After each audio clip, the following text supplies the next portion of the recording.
Hi, everybody. Happy Friday. Hope you guys are all doing wonderful.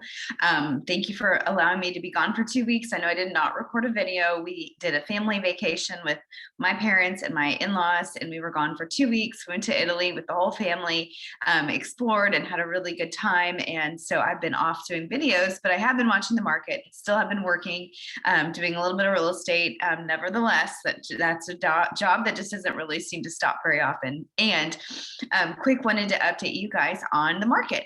So we are really have shifted into a more balanced market. So it's a market that a lot of people are asking me lots of questions about.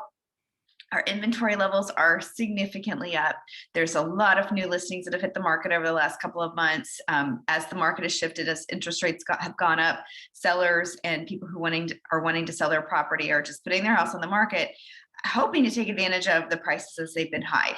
We aren't really seeing prices fall a whole lot. We are seeing a lot of price reductions, but I think the difference is that price reductions are just sellers, like people who thought their home was worth more than it really was because maybe a neighbor's home sold in a multiple offer situation and got $100,000 over asking price. So now we're seeing what is a bunch of listings that maybe priced their home based on home buyers bidding values up, now needing to reprice based on where they probably should have started to begin with. So we're seeing a lot of price reductions. I mean, this weekend there were a significant number of price reductions, 1,600. We haven't seen that many price reductions in Austin, and I would have to go back probably to the last time the market shifted to really find that number for you. So there's a lot of price reduction. So we're really going through a good price correction right now.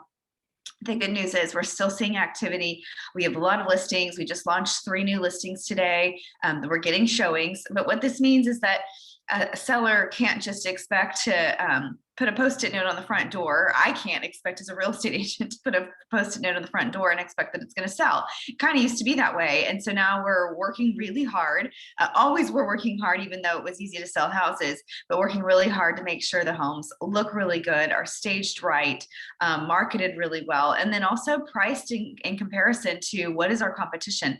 We're not really looking at sold data. I'd say at this point, my line, what I'm saying is sold data is old data, because sold data is what happened, before the market shifted, before interest rates went up, before we really started talking like really high inflation numbers. And so now that we're having a different conversation about pricing around what does our active competition look like, and how do we be the best in the top 5 to top 10 houses of, if there's 200 houses that are in a specific price bracket in an area, which I did an analysis for somebody in the Pflugerville area, and there are like 300 homes that could be a possible buyer might want to see in the $400,000 to $500,000 price range. So how are you positioned and look good in that top 10 houses, so that when a real estate agent is pulling houses to show their clients, they say, okay, this is the top 10. I'm going to show these 10 houses, because the average buyer looks at 11 homes. So we've got to be positioned. And we also have to look really great to the home buyers who are checking all their home search apps and saying, hey, real estate agent, I want to go see these houses, or I'm going to stop by this open house. So we just have to be really strategic, and that's really all. I'm not really worried. I think this is a good thing for our market. If we continued on that same path, we would probably be in a bigger problem. So Austin's still healthy. There's still a lot of job growth here. So overall, that's my weekly update, and thanks for allowing me to be gone for 2 weeks. I hope you guys have a great weekend, and see you next Friday.